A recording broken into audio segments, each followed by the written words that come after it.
Hi, everyone. I'm Kevin Strike here with Alex Beddoes. Hey, man. Hey, so you were excited about this episode?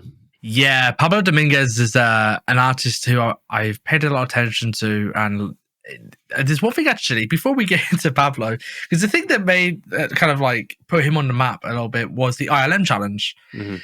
And I mean, that's in collaboration with ArtStation. How did that come about? Like, how did ArtStation collaborate with ILM? Like, where did that come from? Well, that one was back in the earlier days of ArtStation. I don't think we had done any challenges up until then. I think this might be the first one that we did.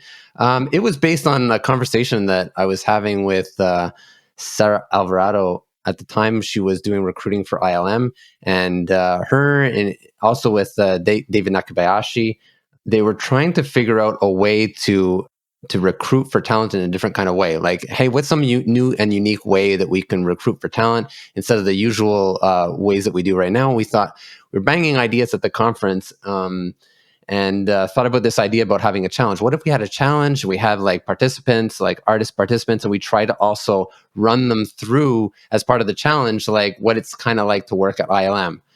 And was like, okay, yeah, that sounds like a cool idea. And then, hey, we could even, I'm checking to see if we could use Star Wars IP. And like, I was like, are you kidding me? Like, I've been a Star Wars fan, basically as long as I can remember. And I was like, wow, like do like Star Wars IP on ArtStation and wrap a recruiting challenge around that. I was like, okay, we're gonna make this happen. So yeah.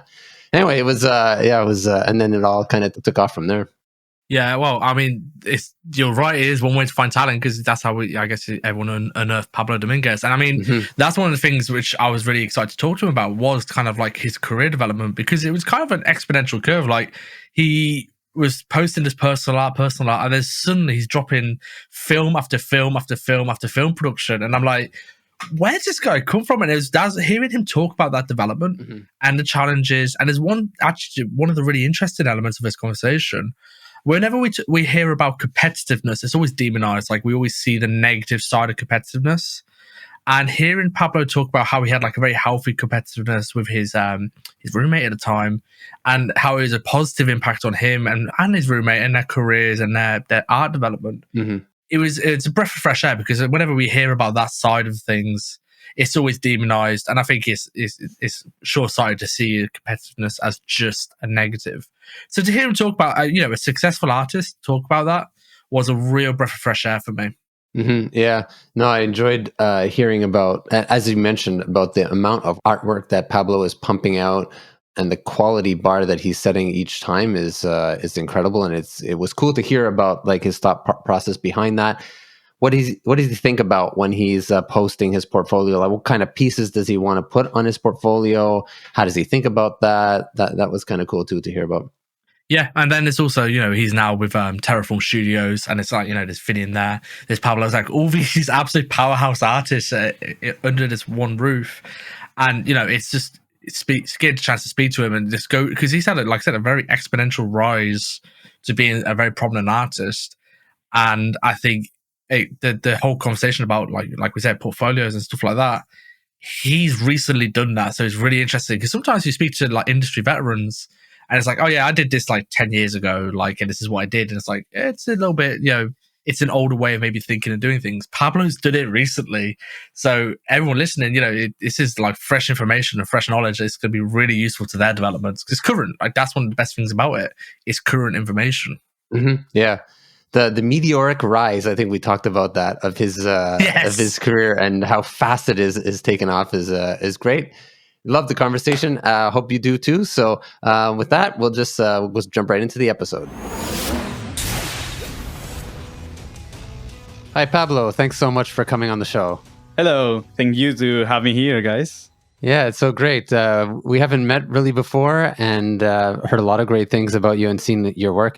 So I want to dive right in. So it appears that, you haven't been around that long in the industry, but you've produced some amazing work. And through that, it looks like you've been able to work on some amazing things like Jurassic World 3, Star Wars, Avengers, The Eternals, Aladdin, Captain Marvel, Game of Thrones. Like that list is absolutely insane. how does all of that come about? Like, what's the development of that? Yeah, I mean, mostly half of the movies and the shows you just pronounce. I mean, mostly all of them comes from ILM. So the good thing when you work in a big studio like ILM, you had the chance to work in a lot of different shows more than if you are a freelance. Because when you're a freelance, you are looking for something long and you're full time and you have to give your own. But sometimes, in a big studios, you have free time inside, or you have like small periods when you don't receive feedback from one project, so they move you to another one, and maybe then next once you finish the other one of the projects, they move you to this other one. So that's a good thing. I mean, the chance to work in a lot of things. I'm also, one of my characteristics as an artist is like I'm fast. I mean, I like to I have not too much patience. That's not good, but I'm fast, so I can deliver acceptable picture at the end of the day.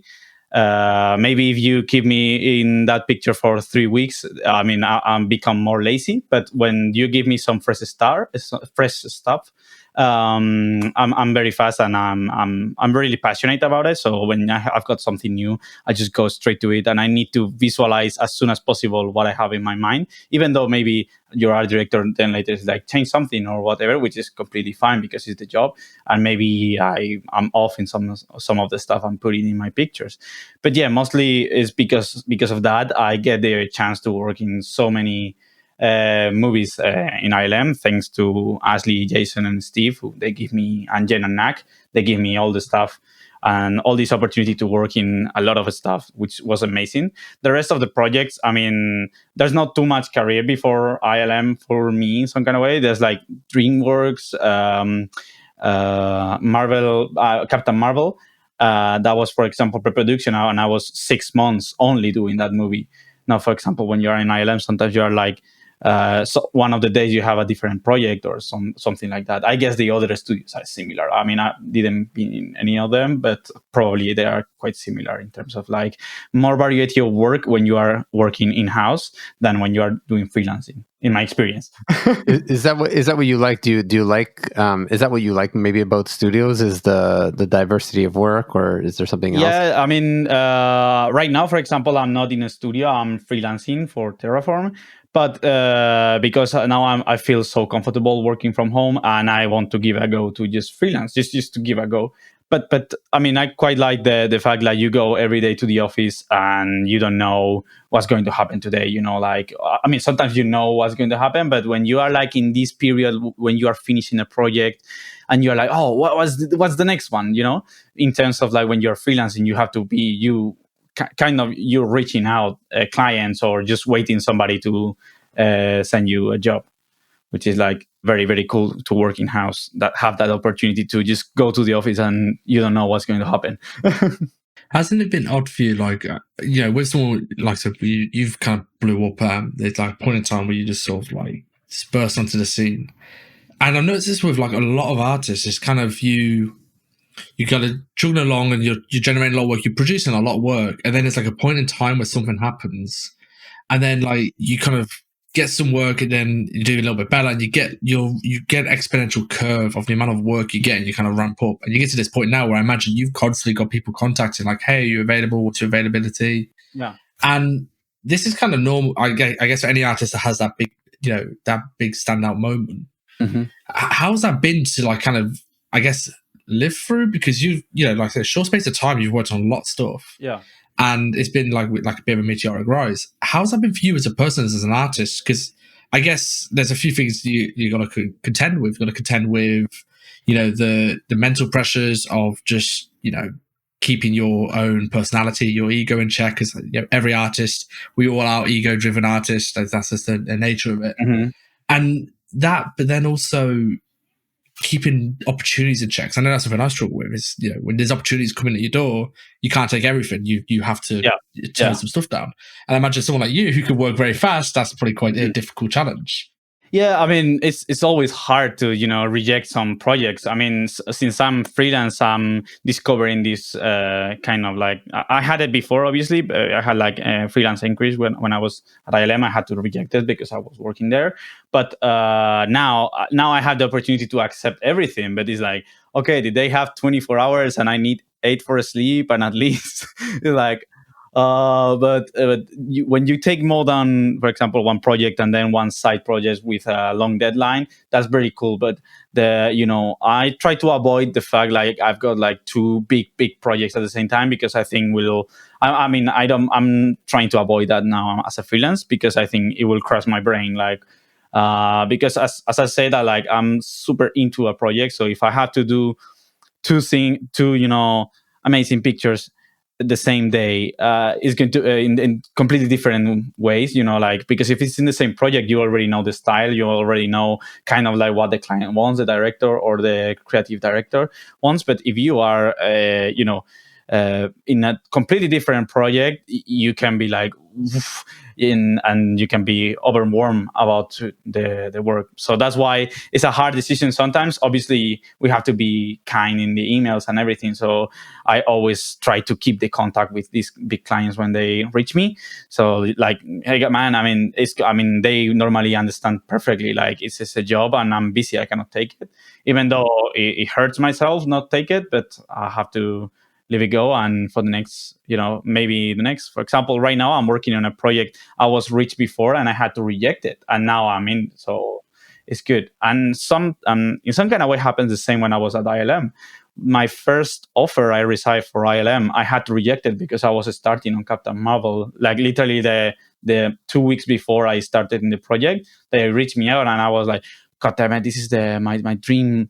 This is ILM. This is all I ever want since I started 3 years ago. I have to say no because I cannot lead this team down. I mean, obviously I can say yes and lead the team down, but that will not be cool.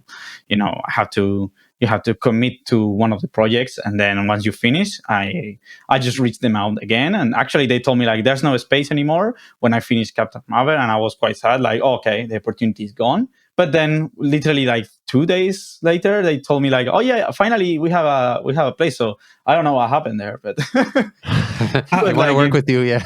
Yes, we might work with you. Are you having a struggle to find time to work on personal projects? Normally, no, I don't think so. I mean, because normally I've got all my Sundays is my day for personal projects if I have to do any personal projects. So normally it's Sundays. Now in summer, I'm taking a little bit chill, as you saw on my Instagram. Now I'm just reposting all my old matte paintings from Game of Thrones and stuff like that because I was watching the show. But no, for now I don't have any problems with personal stuff. And mostly when I'm super happy with the work I'm doing every day, I don't mind to don't do personal stuff. I don't know if you get me, because sometimes you are working in a movie and obviously it's funny and super cool to work on, but sometimes you have like tasks or you have to do feedback or not as fun of stuff like the beginning of the movie, like when you're finishing or when you are like in the middle of the projects and you have to do this concept art task, like every movie needs, and more design, more focus, more just to keep your attention. That's when you are not as artistic as you are normally.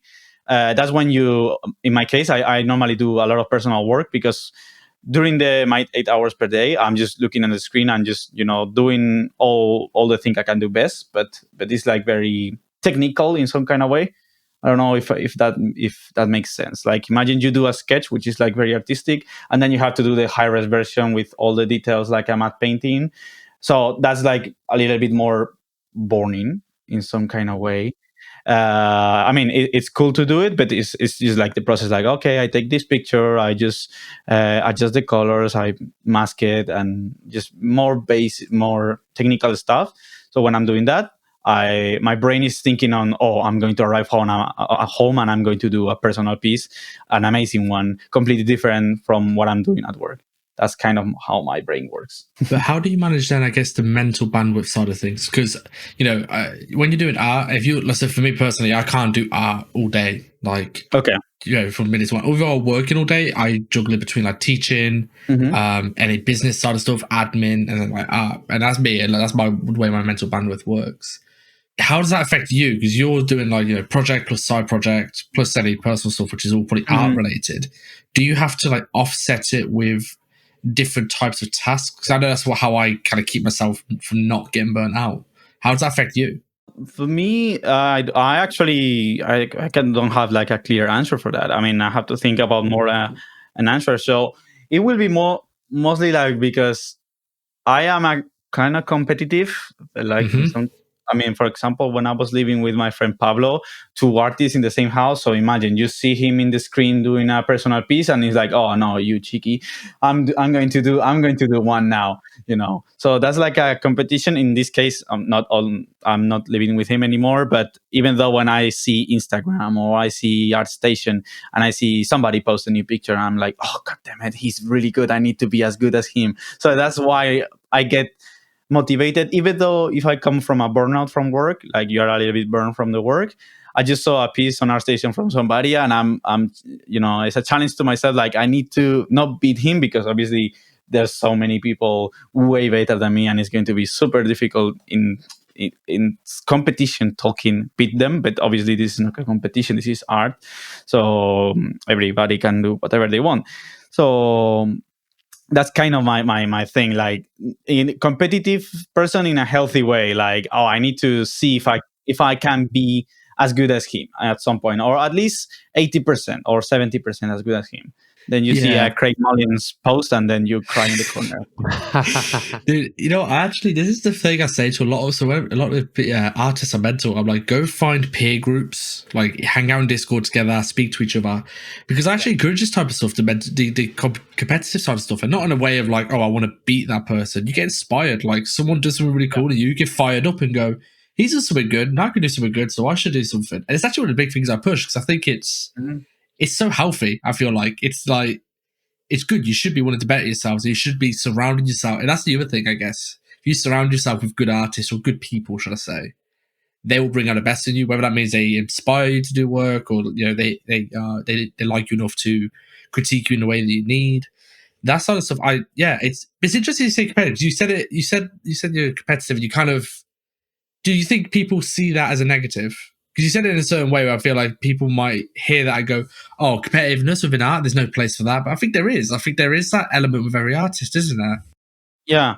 I mean, I think sometimes people take the competitive behavior bad, because they can think like you are a proud, you want to be super proud of yourself, and your ego is going to pop up and all of that. But I don't see, I mean, in my case, when I'm saying I'm competitive, it's not in that way. It's more like competitive to myself. I don't mind if, 3 students are better than me or stuff like that. Like, that's great, because I can learn from them. But it's that kind of area, more like personal, like, oh, can I do something like that? I will be, if I get a job like this guy, I will be able to produce the same picture. I will do the classic Pablo Dominguez picture you do every day at work.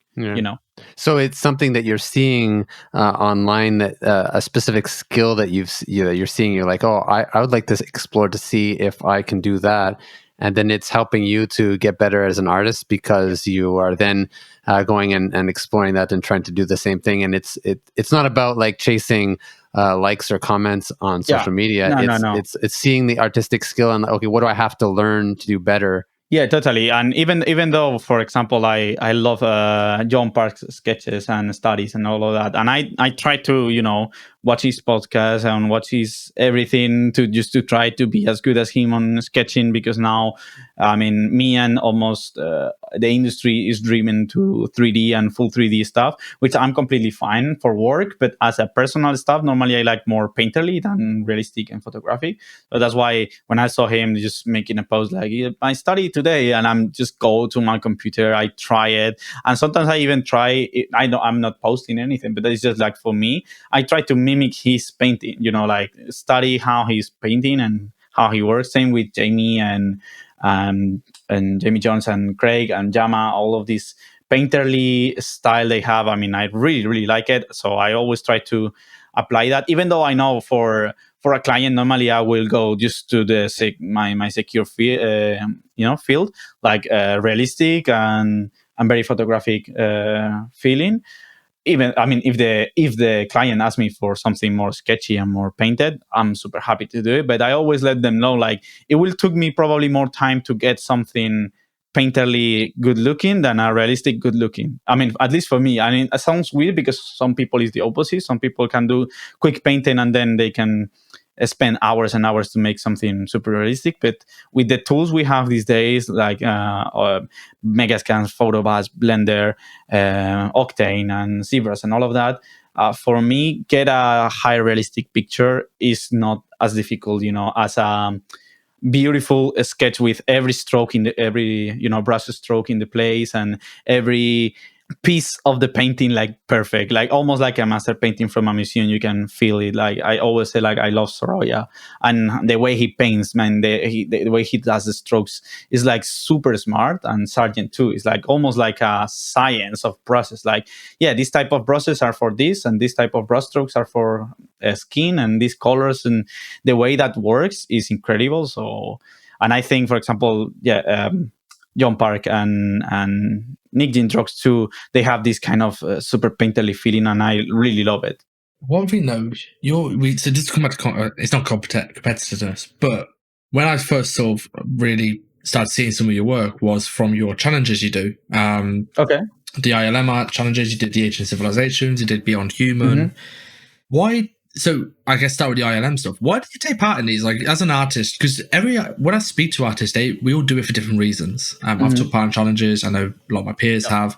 What is it for you? Why is it you take part? And this isn't like just some shameless plug because it's an ArtStation podcast. Like, me as an artist, I'm interested in what is it? What part of the challenges is it that you're interested in? It's an incredible question, because I really love all of the challenges I participate. I mean, and the fact, like, the Island one for me was kind of a click in the brain, because I was working at the time in the period that was that challenge, which was like 3 months, if I don't remember.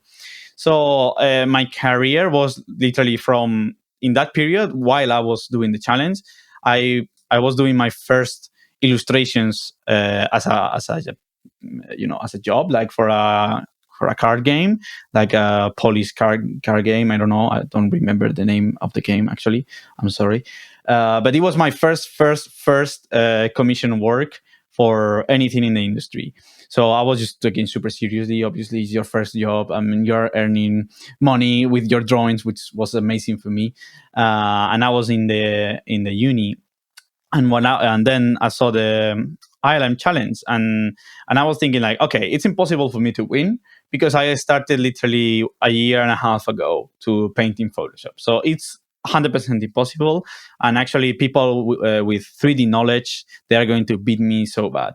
So what I did in that challenge is like challenge myself to learn 3D, which I learned 3ds Mask, and I think I used it for the challenge, and I never use it again. Good. So good. As a 3D artist, I'm saying good. Yeah. But I was using 3ds Max because I think I found the models from the Star Wars models from a website with the 3ds file. So I was thinking, like, okay, I need to learn this program because these guys use that. Okay, I didn't do any proper research on 3D programs back in time. So the ILM one was like, even though I know I'm not winning or something, I know they are going to see my portfolio, because that's a good opportunity for them to see it. Because when I saw the judges are like the ILM team, I was like, oh, that's great. I'm going to just focus on make them sure they can see a potential hiring here, So the first 2 months was like 2 paintings, and I think I did 3 or 4 because I had a little bit more of time. And then when I was finishing the second challenge, I mean the second month, it was called the Ride. I don't remember how it was called. They had like every month had like a different name. So the second one was the Ride for sure, and the third one was called the Job. So when I get the one called the Job, which is like the final one, that means like they get rid of almost 2,000 artists. It was like they started with 3,000 and the finals were like 300 or something like that. So I was super proud of myself. Like, oh, this is awesome. At least I am in the final. I mean, at least I'm going to have the chance to just to end the challenge. And that for me was already a win. And at the same time, I was starting working like literally that month as a matte painter on El Ranchito, just doing my first proper job in the industry, a matte painter for I was doing a Spanish movie called The Queen of Spain. So at the time, and when I was doing matte painting there, I was doing the job at home, like going back from work and doing the ILM challenge, the job at home, which was like the hardest one because it was not like the other ones. The other one was like, you have 1 month to do 2 pictures, which is like incredibly okay. It's 1 month for the 2 pictures. That's awesome. I can do 3 or 4. But the job was like you have to do a painting almost per day because they were doing like a simulation of a day of work at ILM, which was like incredible because I learned how the company works because matte painting have a completely different pipeline from concept art, at least in my experience. Can you explain that pipeline? Sorry, just to interrupt. Could you explain the differences just so everyone knows? Yes, matte painting normally because you have to start with you have to work mostly with all the departments. In terms of art department in house, normally when you are in an art department like doing concept art and illustration, you are kind of like away from the other departments like the comping department, the FX department, and kind of stuff like that. Mostly if you work on pre-production, you don't even see the other departments. And if you work on post-production, mostly what you need is just like some comper to prepare you the plate you need to do the paint over later on, or the FX, they will guide you. But normally they work with supervisors more than the team. So in matte painting, you have to follow up a certain pipeline. So they give you the plate, they give you the reference, they brief you, you have to do like a quick concept sketch, like super, super rough. And they tell you like what kind of color space that you want, how many alphas and TIFFs, and so many technical things. So I literally didn't know any of that when I arrived as matte painter. I was like, I only know Photoshop, guys. I mean, I don't know Nuke, Maya, or something like that. And they were like, don't worry, because you only have to do the Photoshop part, but you have to open the other projects to do some scripts they prepare for me. So I just have to like upload my picture there and just check if it's working in the comp. So that's the thing with matte painting. And sometimes when we do matte painting, for example, if you see my matte painting for Game of Thrones, that's not my clean matte painting. Sometimes the matte painting, when you are doing them, they don't look as good as when they finalize in comp. Because when you are doing it, you are doing the matte painting with a guide. So they tell you like, you cannot go over these whites, you cannot do certain things because they will clip later on when they go to the color correction and editing. So sometimes, for example, the Game of Thrones ones, I always do my own comping in Photoshop just to see how it's going to look at the end. But normally the thing you deliver is like a very clear image, like cut it out, like with the alphas and Nexar, and then they all do the magic with they put smoke, they put wind, they put everything, like the color and everything. So normally you do like not a colorful image, let's say, because the colors comes later on editing sometimes. At least in my experience, because it was Game of Thrones and it was snow and just snow. So my picture, it wasn't black and white, but almost black and white. They have a little bit of color in the rocks and a little bit of blue in the snow. But yeah, they were checking everything. So the pipeline as matte painter is a little bit different in my experience. And in experience, normally, I think they are kind of like the same. I speak with other matte painters in other studios, and they have like kind of like the same pipeline. And sometimes matte painting is not only do the beautiful, beautiful images, like for example, the rocks I did for Game of Thrones, they are beautiful. But I work a lot in a show called Stars Still Crossed, which is a TV show, and I did a lot of matte painting there. But it's matte painting I cannot post, or I cannot, because it's like, mostly my work was clean or just paint over a 3D and then they reproject. So I kind of feel bad. Like, just I did just like drips, a little bit of plants and aged a little bit the 3D and then they project. But most of the picture was a 3D render. So sometimes you are doing just small bits, which obviously counts and they help the show looks better. But it's not as artistic as be an illustrator or a concept artist. So talk about concept art then. So concept art is just so everyone's clear on the differences. Explain concept art then. Yeah, concept art there at a studio at home is basically bring is resolve the problems from the director of the visual effects supervisor. So basically what you do is solve the problem with an image or with a 3D model or with a painting, a hyper realistic painting or a super loose painter. That's my best answer is normally solve a problem, which is like, for example, in Aladdin, we have Jafar, and Jafar is doing magic. So if they they bring me the plate and they told me like, can you paint over in 3 frames how the magic is going to look, and can you do a couple of variations? Because if they have to simulate that in the other team, in the FX team, with Houdini, and they do the thing, you know, I don't understand what they do there, but it's incredible. They do magic. So, but they take too long to make it because they need to simulate, they need to do algorithms, and they need to do scripts and everything. So I painted, and it's like you have the result, which they are going to copy almost 90% the same, because they are incredible. Literally, sometimes it's incredible how they copy your painting in the movie, because it's like, for me, it's like, how the hell are they going to do this magic, because I'm doing brush strokes and they just simulate this brush stroke in some kind of way. It looks like magic, and it was incredible. But we work super fast. That's the thing about concept art. I mean, I can give them in one day the idea and maybe a couple of variations, and if you just bring that to the FX team, they will make it in less than a week or a month, or I don't know how long they take. But if they don't have any concept before, they will maybe took months to make it, because they have to simulate, and then the supervisor needs to check if the simulation was good and everything, so it's better. And so you're basically resolving the problem. Or for example, they bring you a plate with a green screen on the background, and they tell you like, okay, we are in the Star Wars movie, for example, we are in this planet, and these are the concepts from the pre-production work.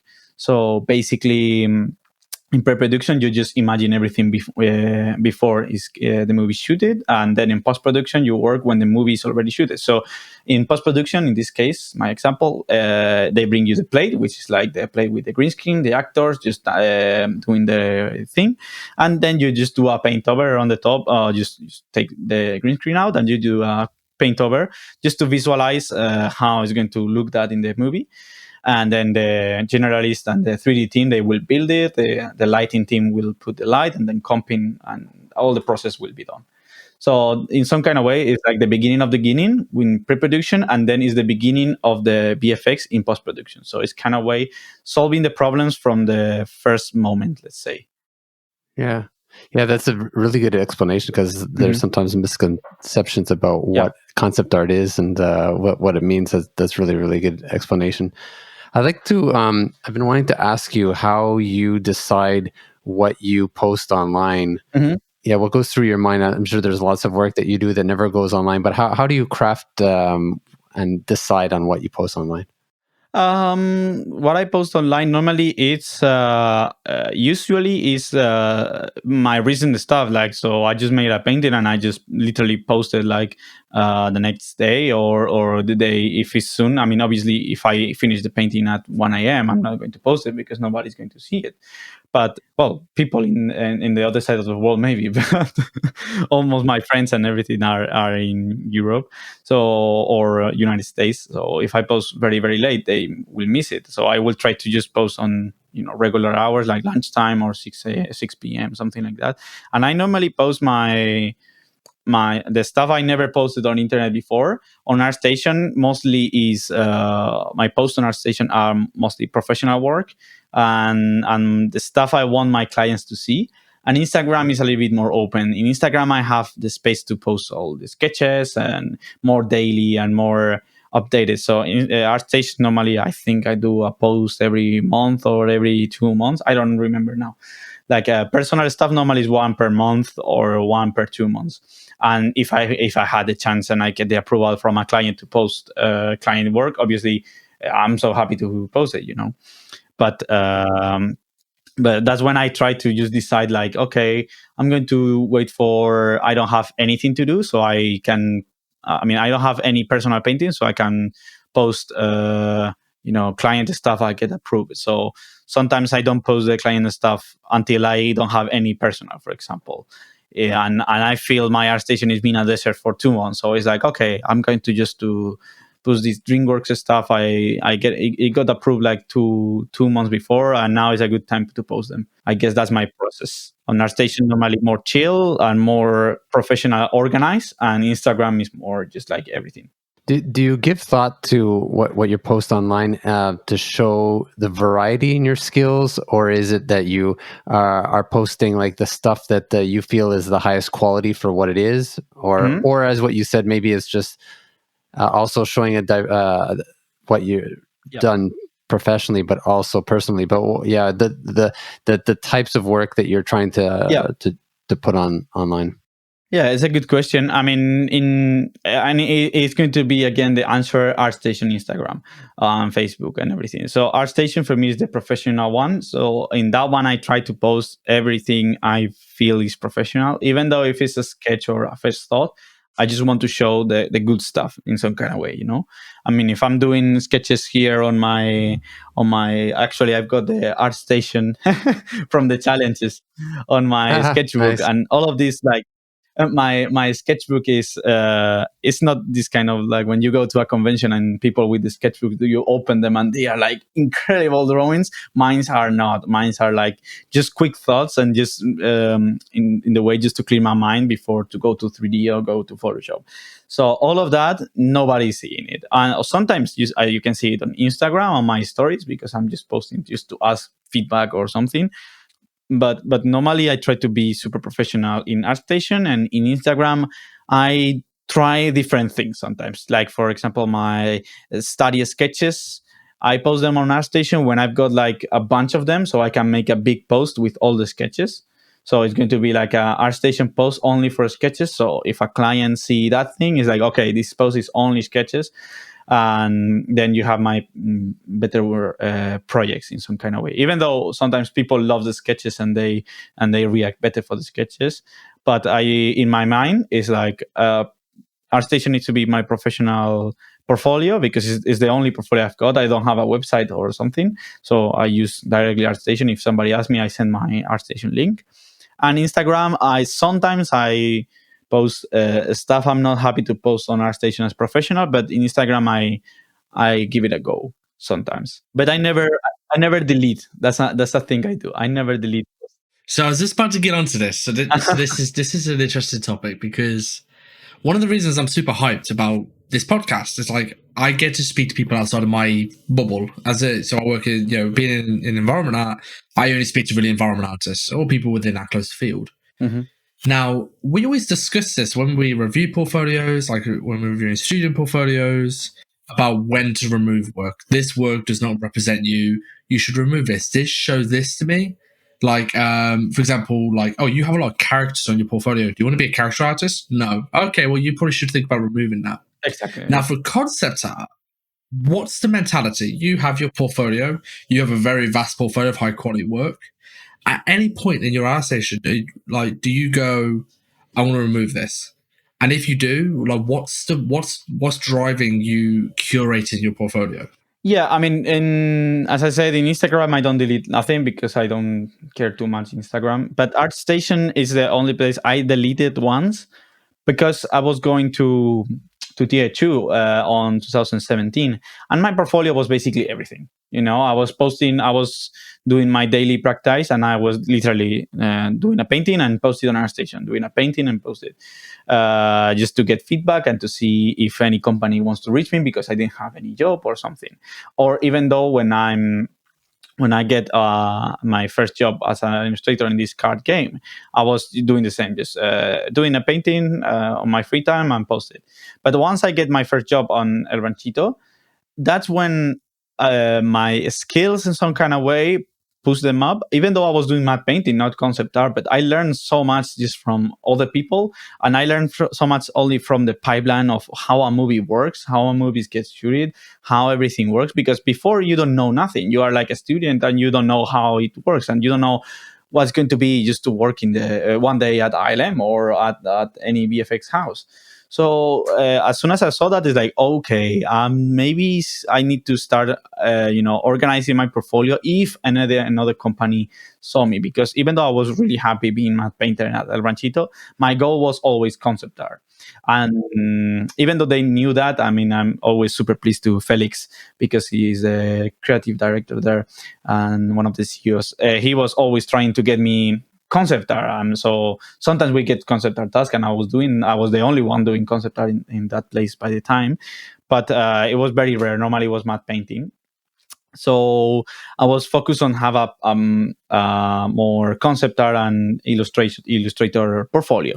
So what I did is just basically delete all the stuff, because I had like everything from the beginning, from the ArtStation beta, which was in 2015, if I don't remember bad, the beta. So I had like everything. All the crap was on my ArtStation. So if you scroll down, you will see all the crap stuff I did when I was when I was learning, because you're so happy, you post, you thinking is the best thing in the world, and then you have 0 likes. But even though I was keep doing it, because I knew someday I will have more. And I remember the day I reached 100 followers on Instagram, I was like, oh, I'm famous now, I've got 100 followers.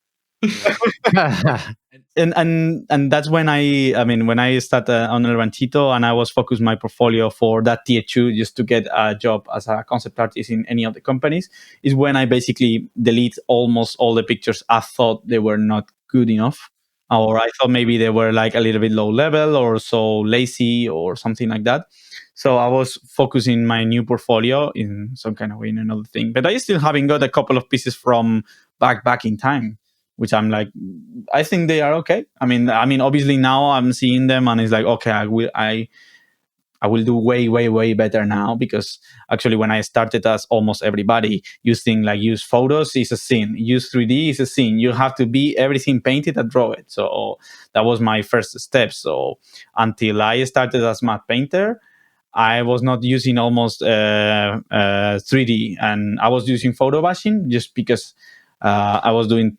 At the same time, I was doing my matte painting, my concept art portfolio. I did before a matte painting. I did like 3 or 4 matte paintings, just as I said, like competition in some kind of way, like just to give it a try. I'm going to try this thing only using pictures and not painting everything. And apparently they seem okay just to get a job. So that was good luck for me. Because it was like 3 pieces only of matte painting in my portfolio, but the recruiter and the art director on Ranchito, they said, okay, I think if you can do this, it's fine. So you've mentioned that you healthy competition, you want to learn. The reason you did the ArtStation Challenges was because you want to use it as an excuse to learn like 3D and all these kinds of things. Now you've got a job. You're doing the job you've loved for a few years as a concept artist. What's the next steps? I understand, like, because 3D is very binary. It's very set skill. And I can just check them off as a list. This might be ignorance. What about concept art?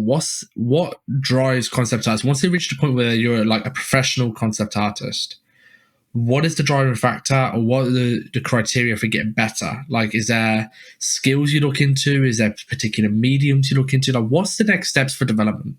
I mean, in my case, it's like what you can learn to help you to do what it takes you 2 hours before now can take you 30 minutes. That's my mindset when I need to learn something. Sometimes I see tutorials and gumroads. I bought them just because I like to see new things. But I'm thinking like, I'm not going to use this. This is going to slow me down. So even though I pay for a tutorial and I accept this new knowledge, I think it's not useful for me. So I'm just go to my own workflow. But sometimes when I see a new thing and I see, this is the thing. For example, I saw the Ian Herbert lazy tutorials on YouTube. They are very funny. Amazing. Ian Huber, yes. He's amazing. And I saw the how he was modeling like a fan.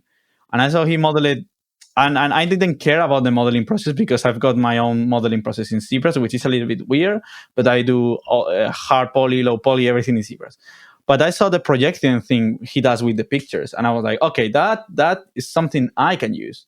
So now I'm using that, and actually I'm preparing a brush I'm making for. I mean, I'm going to sell it on the ArtStation market.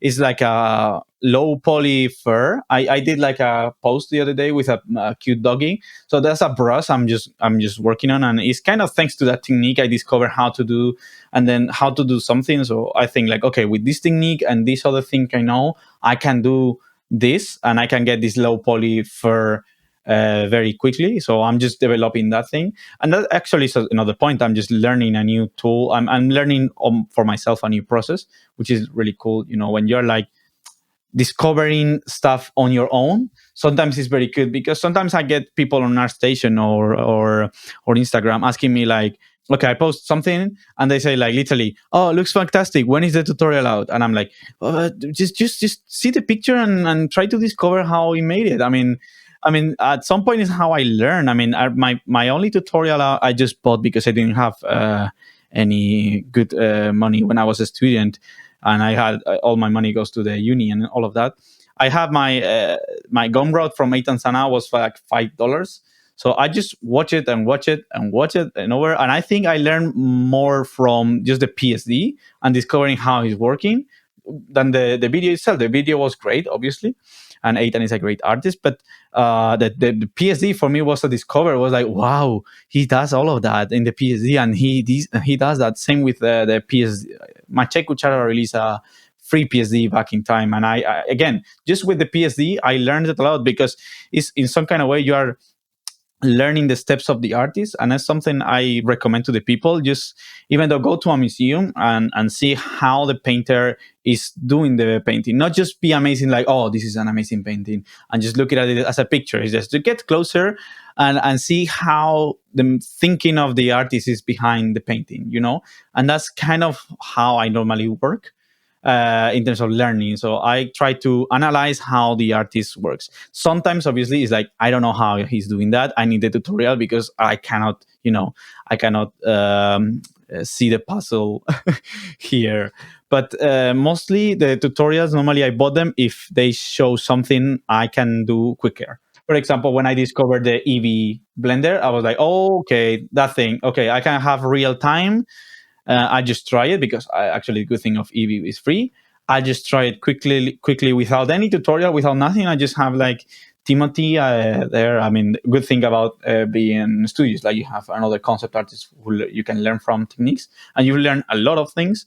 The good thing in London, we had like a massive variety of workflows. One was using Maya, one was using Modo, another one Keyshot, another one Octane, another one Eevee. Steve Tappin was our art director. He was using a 3D program called Lightwave. I never heard about it. That's a throwback. But he does amazing stuff, incredible stuff with Lightwave. And I at some point I was thinking like, should I ask Steve just to teach me a little bit of Lightwave, because maybe it's better than just Maya or ZBrush. But I get comfy with my workflow in ZBrush now. Moving to Blender too. I've been using Blender for already since Eevee was released. I mean, I didn't use Blender before Eevee. Yeah. I was just saw Eevee, was the fog thing. Jama posted the video with the fog, and I was like, okay, that is something I need to learn, because in Octane, the fog takes years to render. But apart from that, if I don't see any use for me, for my workflow, I don't go for it. I mean, maybe I bought the tutorial and I saw it, I do it, but I just reject the idea. Like, okay, I do my stuff better with my workflow in ZBrush. I like the fact that that's the thing I find interesting about all of that is that as a concept artist, you learn by picking through a PSD, because I'm the exact same. Like the way I learn software is picking through other people's stuff. That's why I give away all my stuff for free, because that's how I learn. And whenever people ask me, how do I learn substance design? I'm like, no, go pick through the graph. Go, here's my stuff. Go check it out. And I didn't think, so I'll be honest, I didn't think that was the same for concept art, because I thought concept art as, once you've got a layout with all the brushes on it, it's like, okay, all the information, all the time and the information's gone. It's all in that layout, and there's like 100 brush strokes on a layout. I can't reverse engineer that. So I just, for my own understanding, like explain breaking down a PSD, what parts of a PSD, because all I can think of is, say there's like 8 layers and each layer has like 200 brush strokes. Okay. There's only so much information to infer. Yeah, in this case, my biggest discovery was the clipping mask. Okay. He was using the clipping mask and the mask because I was not using that before. I was just deleting the picture and erasing, and I saw how he was using the amount of clipping mask he was using. It was incredible for me. Like, wow, so this is a thing, and he's putting this in this color mode. Because I, on my learning when I was when I decided to used to be concept artist, I had a year of a course of Photoshop, but pure Photoshop, like retouch photos, take the acne away. So it was like more focused on publicity and advertising.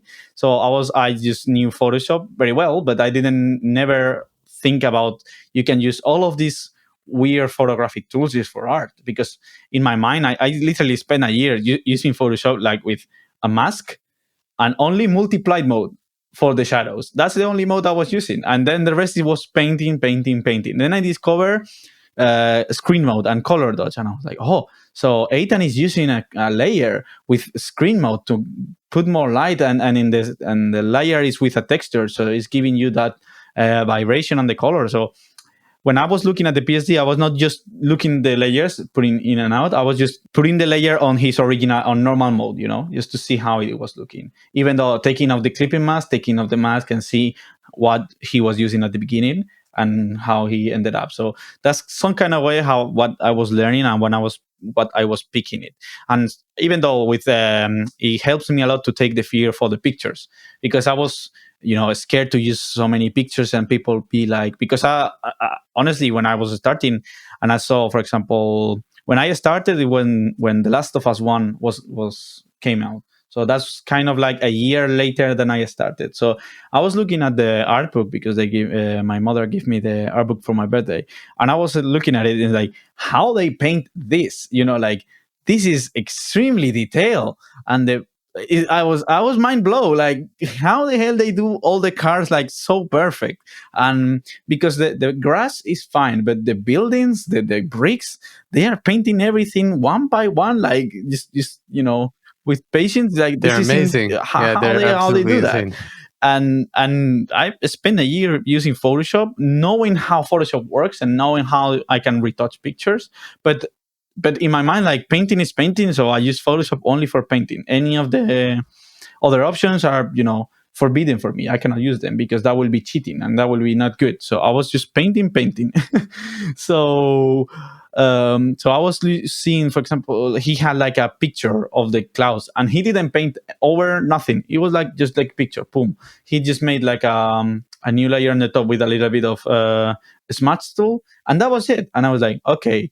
So he's doing that, like he's, or using a rock and using the rock as it is. It's like he picked the rock, he color grade the rock, he just make the rock in the correct color, and he leave it like that. And that for me was incredible. Like that was like, okay, so you can do that. You are allowed to do that, because I didn't know you can do that. It's like I know how to do it, but I mean, obviously, I know how to the process to do it, but maybe I don't do it right, and I spent almost another year trying to learn how to photobus correctly, because at the beginning I was still obsessed with the painterly look. So even when I was photobushing, I was trying just to make all the tricks possible to make it look like a painting. Mm-hmm. So that was kind of like the big things I learned from the PSDs. And for example, the noise, like they have like the noise in a layer, and they have like the chromatic aberration and all of this kind of stuff. Like I thought like that comes out from the painting, like at some point I was thinking like people painted the chromatic aberration by hand, It's interesting because as you were explaining earlier, that probably when you end up in a studio like ILM and as a concept artist, you're being asked and you see your colleagues producing a lot of work in one day, which will be impossible to do if you're trying to paint every single pixel. Of course. And then also like it's, being that kind of concept artist in that setting isn't about showing how amazing you are at drawing like every leaf on a tree, but it's about to try to advance the story and whether the director needs that, and that's what's most important. Yeah. And so you also have said a lot of things about the speed, and like when you're looking to learn, it's all about speed. for you, like it's a lot about what you like learning about. Mostly for me is speed. Yeah, and the reason is because of the work that you have to do as a concept artist. If I had the choice, I would love to used to do airbrush, acrylics, and paint, and just like old school completely. I would love to do that, but obviously that's not a workflow director or somebody wants, because this is slow. It takes time. Sometimes, obviously, drawing is, as I always say, if you know how to draw very good, you can be a senior concept artist or whatever in any place, because a drawing is a drawing. So if you know how to draw something in different angles, is the same thing as do a 3D, but you need to know how to draw it properly. You need to know how to draw it with perspective. Even though I always try to draw, but for work, I discovered just that 3D is the best tool for me to work. 3D, photo wash, paint over. That's my workflow. So, but I remember a funny story when I was my first year or 6 months when I started ILM. Steve, our art director, was starting to work on episode 9. He was doing ship designs. And he literally took a pen, a marker, and he started drawing, and it was incredible. It was like the drawings. I mean, he is super good. I mean, he's a supervising art director there. He's a guy with a lot of experience, and he was drawing the spaceship like Do Chang style, like with the marker and everything. So at the end, he is solving the project, the problem. The only issue about that drawing, it's not an issue obviously, but at some point the production designer was like, okay, I need to see this in a desert, so he need to take that painting and model it. But the idea, he just present a couple of drawings, and one of the drawings get approved, and from the approved drawing, they jump to 3D and almost and you can see the pictures on, I think the post is on Instagram actually. So he posts the whole process of that on his ArtStation, like with the marker sketches and then the final painting, the 3D and then the final painting, which for me was mind blowing. Like I thought like I will never see somebody using a marker and pen these days. If you're not a storyboarder, I was thinking like that's impossible to see these days, But yeah, they were happy with drawings. So because the drawings were like, the quality was incredible. So yeah. Hey, before we go, can you talk a little bit about Terraform Studios, because you've left some pretty big gigs and stability, I guess, or big company projects now to work at Terraform. Like, why do you love it? Like, what's great there, and what? Yeah, I mean, the Terraform thing, when Finn asked me to work on it, it was my point. Like, obviously, when I was talking, because I had to renounce ILM to work on that, obviously, you're renouncing the company of your dreams. Well, are you crazy, Pablo? What are you doing? And it was because I wanted to try. First of all, I wanted to try video games. First of all, because I saw all the art done from The Last of Us and Ghost of Tsushima, and I was like, wow, the video games, the pictures they do, they are like way more beautiful in terms of like finished and polished. Because in movies, we don't have time. The director wants to see that in 4 hours, and he needs to see variations and all of that, which is like, it's fun. And I'm not saying that one art is better than the other one. It's just like, it's different. And one artist is better than the other one. It's just different styles. So I was thinking like, maybe at some point in my life, I want to try video games. And then Finn comes to me like, hey, Pablo, I'm opening this new studio. I would love to have you here on the core team because he didn't open it yet. He was about to open it. So I want to have you here with the core team. Are you happy with it? And probably if COVID didn't happen and I was at the office, I'm going every day to the office, I would say no, because I love the office. But as I get super comfortable here, like, because my problem with freelance before was like I didn't have any big experience as a freelance, because I jumped from El Ranchito, which was an in-house studio, then on Captain Marvel, which it was freelance, but we had like a small co-worker, so we had like a small team working all together in the same room. So in some kind of way, it was like go to a studio every day. And then ILM is like a studio. So I didn't have so much experience as a freelancer. And I was thinking like, maybe I'm not done, or I'm not ready to do freelance jobs, because I know how is my day when I go to the office. I just do my work and I go home. Now I'm home all the time how I do the job work, how I do the stuff. So that was kind of like my issue. But COVID forced me to work from home. Yeah. So as soon as I was getting comfortable, I was like, I just told with my bosses, like, hey guys, I just want to try this. Maybe it's the big mistake of my life or whatever, but I just want to try it, and I want to try video games also, just because it's a different thing. They were fine. Obviously, they didn't get angry or something. They sad to hear you are leaving, and I hope we can work together again. And I will be happy just to come back at some point or something. So that was kind of like the thing. Like they just like the planets align, because it was the perfect time, because I will get used to work from home. Finn arrived with great projects, and you know. And I said like, okay, yes, and the salary was good in both ways. So yeah, I just that was my decision. And also because I think the fact like I go to with Terraform, even though I had like a couple of freelance requests, for example, if I didn't pick Terraform, I already had like another client project and stuff. If I left ILM, Finian, I mean, he's a friend, and he's being super, super nice. If you need something, you just ping him and he will help you. And I knew how he works. I know his career. He's incredible. I mean, his career, if mine is kind of like rush, in terms of like I work a lot, but in like a couple of years, Finn is like the next level.